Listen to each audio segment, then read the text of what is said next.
गत काली वर्षा निर्वाचन मंडल बीजेडी प्रार्थी घोषणा पर अनेक व्यक्ति मत जोगाजोग अच्छा व्यक्ति द्वारा पहुंचती टेलीफोन जो कथा हो समस्त मन में अनेक प्रश्नवाची सृष्टि होती मु स्पष्ट करने चाहे निष्पत्ति मुख्यमंत्री ने मुझे विजु जनता दल अच्छी विजु जनता गठन बेले मोर सामान्य कंट्रीब्यूशन थिला एवं मु दल परिवर्तन कर संभावना वर्तमान ना जो दल में अच्छी से दल मत बहु बार सुजोग देछि आगु जनता पार्टी प्रभात पुरुष विजु पट्टनायक समय 90 मसीह प्रभात पुरुष विजु पट्टनायक समय 90 95 दुई थर मु दलीय प्रार्थी 90 स्वतर अनुकूल अधिक 15,000 अधिक भोट जीति स्वतर प्रतिकूल 95 वर्चना सीट आम सफलता पाई कौन सी परिस्थिति लोक आम निराश करना केवल 2004 मसीह गोटे से समय धारार विच्युति होता प्रार्थी परिवर्तन करागला मुझे ग्रहण कली अन्न परिवर्तन कर परवर्ती मुहूर्त जो राजनीतिक समीकरण पर एनसीपी सांगे बुझाणा बीजेडी रहा पुणी 9 मसीह आउ थे माननीय मुख्यमंत्री सुजोग देले लड़वा 14 19 ये भाव में 6 थर विभिन्न समय लोकों समर्थन वर्तमान लोक पाई शुभेच्छा और समर्थन सब समय अतुट रही मोर मध्य व्यक्तिगत संपर्क लोक सागर जहाँ हो कहते आप टिकट काटिदेले मो टिकट भी तो कटि जापे किंतु विगत 40 वर्ष मोर वर्चनावासी जो संपर्क ये केवल राजनीतिक कथा भीतर सीमित नुहे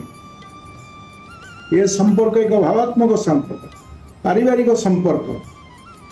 संपर्क को मत किए चाहिए वर्चना से धारार विच्युति कर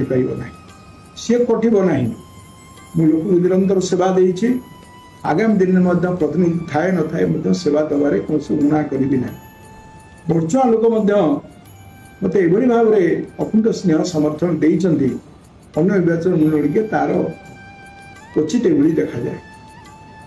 मुझे आउ थे स्पष्ट करने चाहे दलीय प्रार्थी निष्पत्ति मुख्यमंत्री से आमर कौन प्रतिक्रिया कर आवश्यकता नहीं अनेक बंधु कहते पुनर्विचार हो सी मत विभिन्न पंचायत विभिन्न लोकों मत से कि आम व्यस्त हवानी अधैर्य हवानी स्थिर वर्चन जनमत स्थिर अच्छी आम संगठन भी सुदृढ़ अच्छी आहरी आम दृढ़ करवा आमर लोकों सागर जो जोगाजोगर कार्यक्रम बजाय रखा वर्तमान समय किए व्यस्त होकर किए कौटी छाड़ी पड़े जा जानूँ मन में आघात हो प्रतिक्रिया किए कांदुंट किए कौड़ी भाव में करें से भाव में संपर्क आम सागर थिला किंतु से संपर्क गोटे आ गए राजनैतिक निष्पत्ति मु विजु जनता दल अच्छी माननीय मुख्यमंत्री नवीन पट्टनायक मत अनेक सुजोग देते विधायक विचार सुजोग देते मंत्री करवर्ती अवस्था गवर्नमेंट चीफ प्रोटेक्ट स्पीकर भाव में काम करशावासी जो मैंने विभिन्न अंचल मत फोन कर से कथा मुझे अनेक कथा निश्चित उठब ता सत्वे मुझे आउ थे नवेदन करुँमर जो मैंने पंचायत जो भी अच्छा समस्ते संगठन को दृढ़ करूँ